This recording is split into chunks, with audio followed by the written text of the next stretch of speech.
Buongiorno a tutti, grazie della vostra attenzione. Abbiamo avuto una presentazione di un quadro molto complesso, di un quadro in forte cambiamento.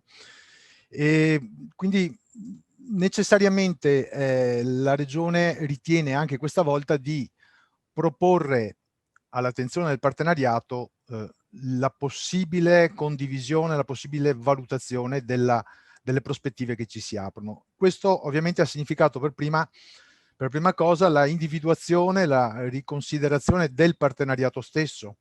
Non si parla più di partenariato per il PSR come era il precedente partenariato interpellato e intercettato in queste fasi. Stiamo parlando di un partenariato che è rivolto alla PAC e guarda lo sviluppo sostenibile 2030, che è l'altra grossa sfida che ci viene proposta non solamente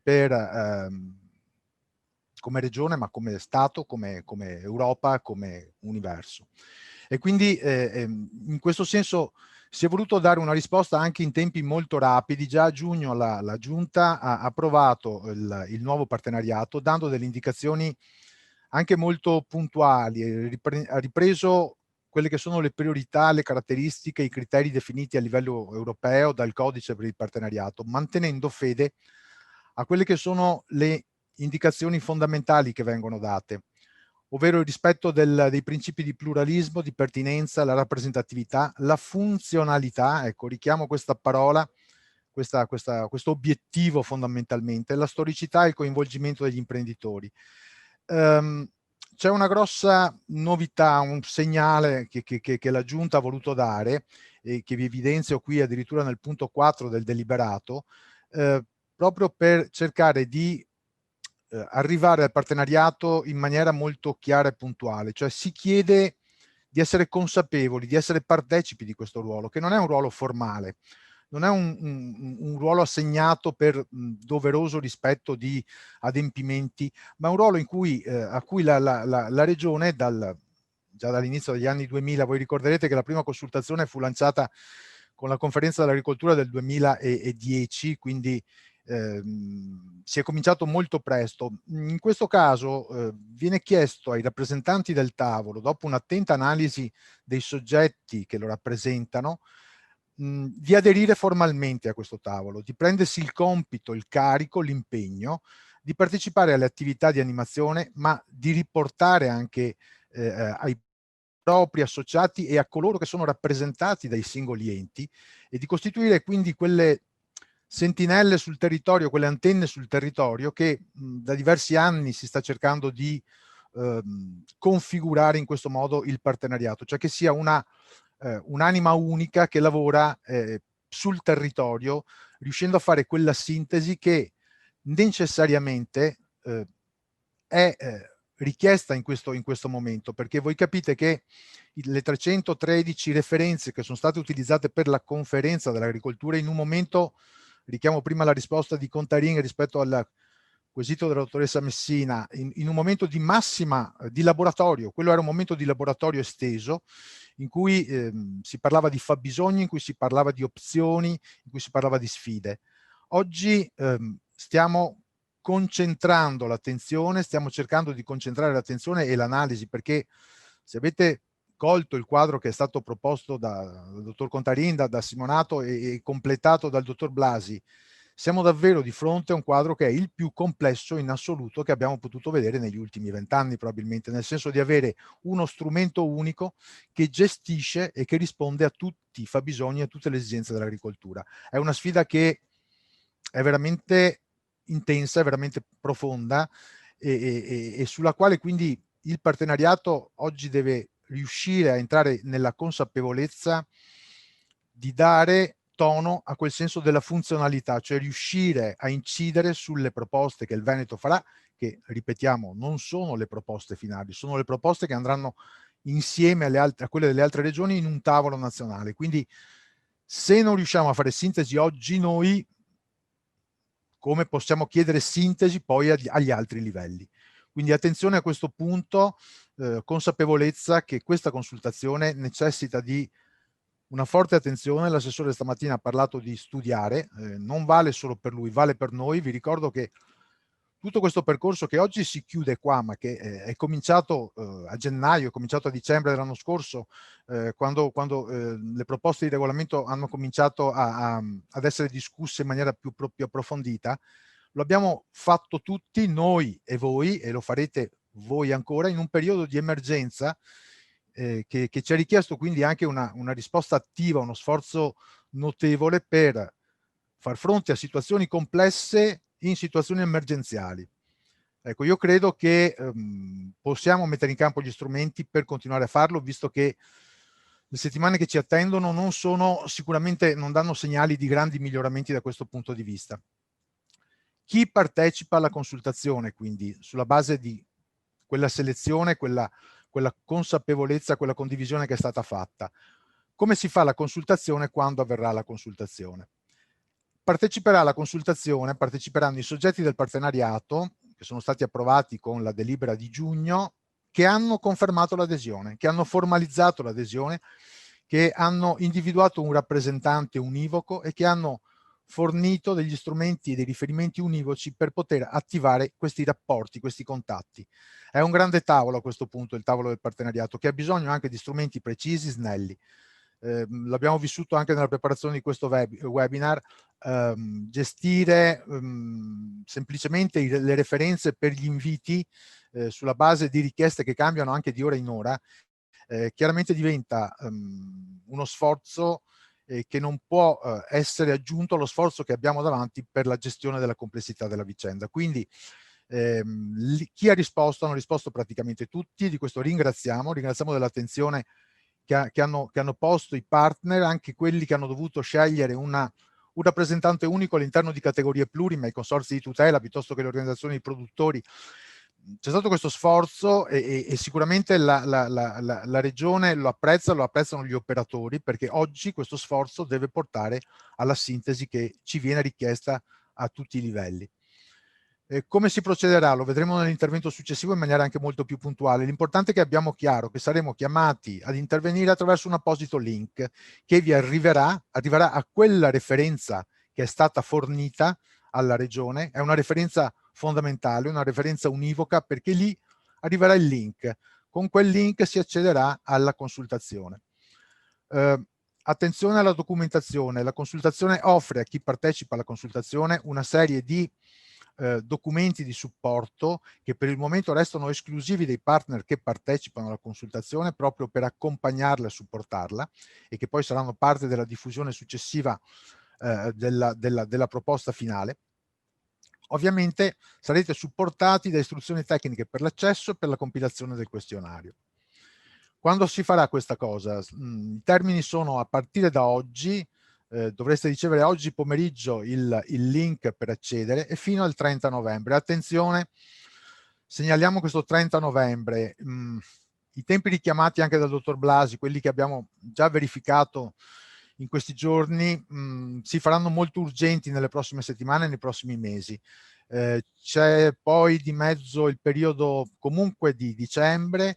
Dall'inizio dell'anno noi vogliamo avere il quadro consolidato anche sulla base della consultazione, quindi è un mese, ma è una consultazione anche complessa. Non pensiamo subito a rilanci di ulteriori scadenze. Il 30 novembre la consultazione dovrà necessariamente chiudersi per poter poi consentire tutti i lavori necessari entro la fine dell'anno e gennaio di preparare la proposta univoca. Vi richiamavo questi materiali. Questi sono i documenti, i materiali che avete a disposizione. La Freccia vi individua subito uno strumento più che un materiale, cioè possiamo scaricare immediatamente nell'accesso alla consultazione i contenuti del questionario, in modo tale da poterci preparare e lavorare sulla consultazione non direttamente online, perché sarà semplice farla in tempi anche abbastanza rapidi una volta che si è deciso che cosa si vuole scegliere all'interno di quella consultazione. Ma sicuramente sarà buona cosa che venga scaricato il questionario e che venga condiviso rispetto anche al fatto di coinvolgere operatori e tutti coloro che rappresentiamo, che ogni partner rappresenta, in maniera tale che in questo modo è possibile fare un lavoro davvero di gruppo. Troveremo l'elenco degli interventi, la descrizione degli interventi che avete visto poco fa, rappresentata dall'intervento di Contarin, e quelle matrici, magari anche abbastanza ostiche, ma che vi rappresentano gli intrecci tra gli interventi proposti, i fabbisogni e gli obiettivi. Ecco, la filiera fabbisogni, interventi, obiettivi è fondamentale ancor prima di cominciare ad accedere alla consultazione. Vi verranno chiesti alcuni elementi anche in questo senso. Non posso proporre un intervento nuovo se non lo aggancio ad un fabbisogno che abbiamo condiviso insieme non più tardi di un anno fa. Sicuramente, e questo vale anche per gli obiettivi, noi non possiamo inventarci interventi che non abbiano come scopo finale l'obiettivo, uno degli obiettivi specifici della PAC. A supporto di questo avrete le schede informative che sono state prodotte durante la conferenza dal CRA e dalle università e che abbiamo completato quest'anno, quindi con un ampio aggiornamento, il più possibile anche con dati 2020, e i policy brief che vi sono stati indicati e segnalati prima nell'intervento di Simonato. Quindi questo pacchetto è davvero fondamentale per riuscire a entrare nel vivo della consultazione. Come si articola la consultazione? Abbiamo cercato di fare un percorso chiaro, quantomeno il percorso, 4 sezioni. Nella prima sezione si lavorerà sul definire il grado di priorità delle proposte di intervento, cioè rispetto a ciascun obiettivo quanto vale uno di questi interventi che proponiamo, quanto può raggiungere, quanto può contribuire a raggiungere quell'obiettivo.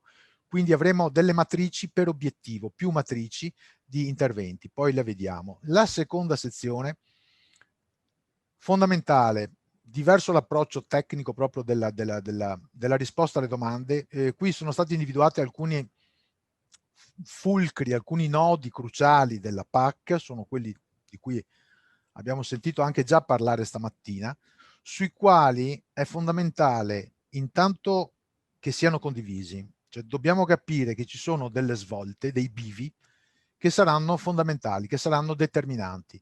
Questi bivi devono essere almeno ora condivisi da tutti per capire che le scelte poi necessiteranno di abbandonare un percorso per seguirne un altro.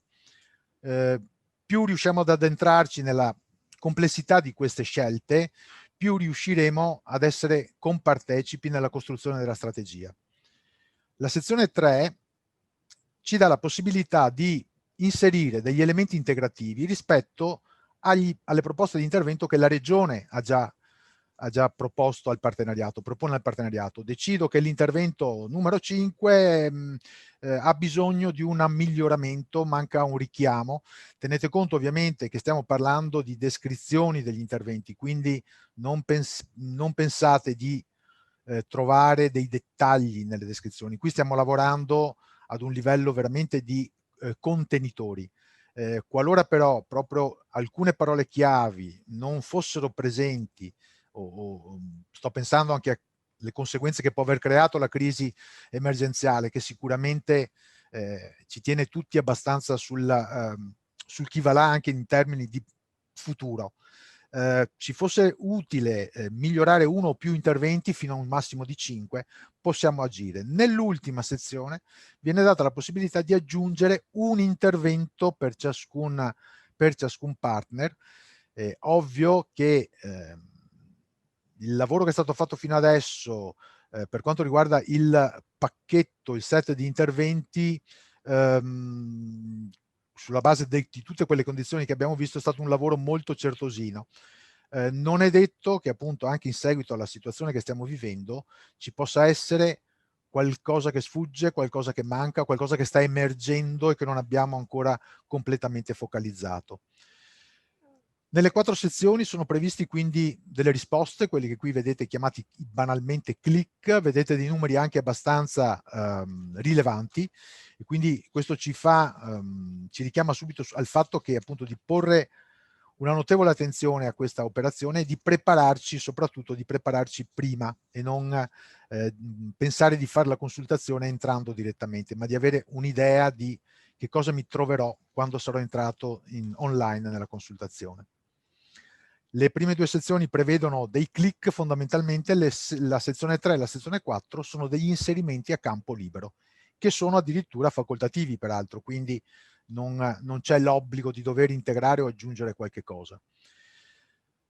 Allora, la prima sezione 10 sottosezioni, perché sono 10 gli obiettivi, 9 specifici e 1 trasversale, quindi per ogni obiettivo vado a valorizzare i singoli interventi. L'intervento è proposto con un codice e un titolo. Nei materiali trovate le descrizioni e l'elenco di questi interventi. Posso dare un valore di priorità a ciascun intervento rispetto a quell'obiettivo da un valore minimo di 1, poco rilevante quell'intervento rispetto all'obiettivo, a un valore massimo di 5, molto rilevante, importantissimo, strategico. Il giudizio finale quindi dovrà dare una scala di priorità rispetto a quei 70 interventi, ma i 70 interventi, ripeto, ciascuno calato all'interno del proprio obiettivo specifico. Chiaramente un intervento può rispondere a più obiettivi. Questa è la scheda che vi troverete. Dovremo cliccare quindi per gli investimenti per la creazione e sviluppo di attività extraagricole, dare un valore da 1 a 5 pensando a quanto può contribuire questo intervento rispetto a questo specifico obiettivo. Credo che se è chiaro l'impostazione, se è chiara l'impalcatura sulla quale siamo ritornati anche abbastanza pedissequamente stamattina dell'analisi della SWOT dei fabbisogni, credo che se abbiamo chiaro questo poi effettivamente, e se abbiamo ragionato prima e fatto le necessarie riflessioni prima, questi tanti click che vengono richiesti in questa prima sezione, ma che saranno importantissimi, ma anche forse abbastanza semplici. Nella seconda sezione entriamo nelle questioni spinose.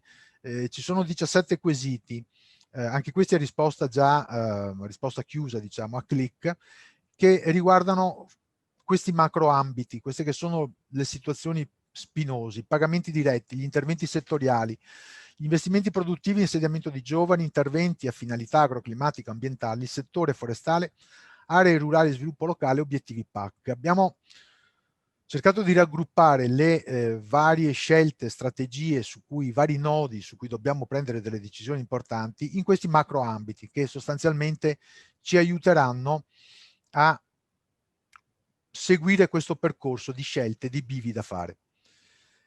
Quindi bisogna condividere, valutare e scegliere una o più scelte strategiche che riguardano poi anche la configurazione del pacchetto degli interventi, non sono scelte fini a se stesse. Chiaramente in questa valutazione delle scelte strategiche è fondamentale che abbiamo chiaro tutto quel pacchetto di condizioni, di limiti che ci sta ponendo il quadro di riferimento della PAC, che sono fondamentalmente i vincoli rispetto agli obiettivi che l'Unione si è data, perché devo considerare che non sono vincoli fini a se stessi. Utilizzare il 40% delle risorse per il clima e per l'ambiente è ovvio che posso considerarlo un vincolo, però in realtà è un obiettivo dell'Unione Europea che credo ormai abbiamo tutti chiaro e condiviso da tempo. Questo è un esempio di una di queste scelte che vi verranno chieste per l'intervento settoriale rivolto al settore ortofrutticolo. Quali azioni nell'ambito dei programmi operativi, cioè dei PO, delle organizzazioni di produttori, lei ritiene che siano necessari per assicurare la massima efficacia dei PO stessi? Allora posso scegliere 3 risposte in questo caso. Qual è l'intervento settoriale? Quali sono? Che possono assicurare la massima efficacia dei programmi operativi. Qui si stanno indagando delle scelte strategiche rispetto a come saranno i prossimi programmi operativi, a che valore avranno, a che interrelazione avrà con gli altri interventi previsti dalla PAC. La terza sezione. Avrò a disposizione l'elenco delle proposte degli interventi, 70, potrò scegliere il codice e il titolo di 5 interventi, quindi questo è il primo passaggio che mi chiede la consultazione, fino a un massimo di 5 potrò pensare di inserire alcuni elementi integrativi. Per far cosa? Per avere una formulazione più adeguata, più mirata, più dettagliata, più rispondente alla situazione regionale. Chiaramente anche queste proposte che vengono dal partenariato devono essere supportate dalle analoghe basi di dati che ha usato la regione o da altre che siano ovviamente basi dati ufficiali, perché, ripeto, tornando al discorso iniziale, siamo in un momento di in cui è massima l'esigenza di funzionalità del sistema. Dobbiamo riuscire a essere pronti per l'avvio dell'anno con proposte che quindi sono supportate da dati ed elementi certi. Questo è un esempio. Arrivo a questa sezione della introduzione all'agricoltura biologica. Avevo cliccato in precedenza di scegliere questo tipo di intervento per integrarlo. Mi viene chiesto quale specifica tecnica intendo proporre. Ho un massimo di 1500 caratteri, ovviamente per necessarie esigenze di sintesi. Posso inserire un link o un riferimento o i dati, le fonti dei dati ovviamente, che ho utilizzato per fare questa nuova proposta, questa proposta integrativa rispetto all'intervento proposto dalla Regione. La quarta sezione quindi, dato atto che abbiamo verificato, condiviso, migliorato tutto il pacchetto proposto dalla Regione, posso fare il passo successivo, cioè introdurre un ulteriore nuovo intervento, una mia proposta, una nostra proposta come partner, rappresentanti degli operatori di intervento. Chiaramente ci si chiede, ci viene chiesto di indicare come prima cosa la base legale di riferimento. Non posso proporre un intervento che non sia previsto dai regolamenti. Questo è evidente perché non siamo nella fase della conferenza in cui si parlava di sfide, di proposte, di richieste, di fabbisogni. Qui siamo nella fase esecutiva. Le nostre proposte devono essere calate all'interno del regolamento, devono avere come prima base di partenza un presupposto normativo formale.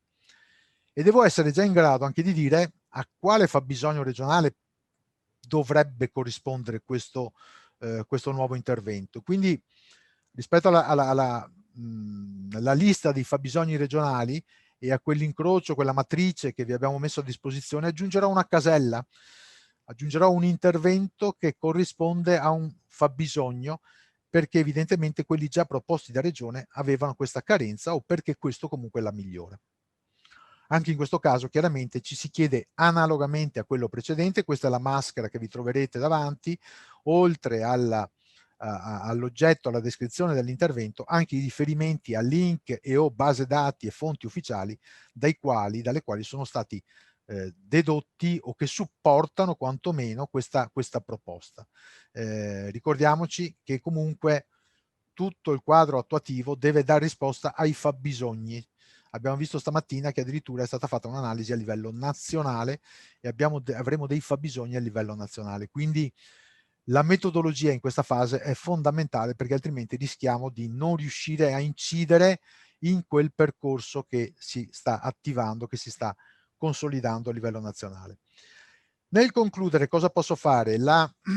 Ho la possibilità di stampare il mio sondaggio e quindi avere il PDF con le risposte che sono state date. Quindi avevo stampato all'inizio, volendo, il questionario vuoto, posso stampare alla fine il questionario completato e quindi dare conto evidentemente anche ai miei operatori, ai soggetti che rappresento di come è stata portato il contributo da parte di ciascun partner. E poi ovviamente anche in questo caso vi si chiede un aiuto a migliorare il servizio con il questionario di gradimento. Ecco, il questionario di gradimento in questo caso è la prima volta che lo facciamo per una consultazione. L'obiettivo è sempre lo stesso. Abbiamo lavorato in questi mesi in questa situazione con una rete dei servizi interni, la rete di referenti di una cinquantina di persone, con gli operatori esterni, con gli esperti, eccetera, pur in questa situazione. Quindi lo sforzo e l'impegno che è stato posto sicuramente è considerevole, perché poi avevamo di fronte anche un quadro di riferimento della PAC assolutamente mutevole e non definito. Quindi quello che vi si chiede è non tanto e non solo un parere su come è andata questo momento della consultazione, cioè vi si chiede se questa formula, questo strumento rispondono davvero, hanno un'efficacia per come siamo riusciti a proporla, anche questa volta siamo riusciti a intervenire nei vostri confronti, e anche qua ovviamente perché eventualmente la prossima consultazione sia possibilmente anche migliore. Io vi lascio con i riferimenti ai due siti in cui possiamo trovare documenti, il sito del PSR in cui abbiamo una sezione PAC post 2020 con le basi e i riferimenti e i link principali per poter approfondire la situazione, il portale Piave che sarà una delle, ovviamente ancora anche questa volta, il supporto operativo alla consultazione. Vi ringrazio, vi saluto e buon lavoro davvero a tutti quanti. Buona giornata.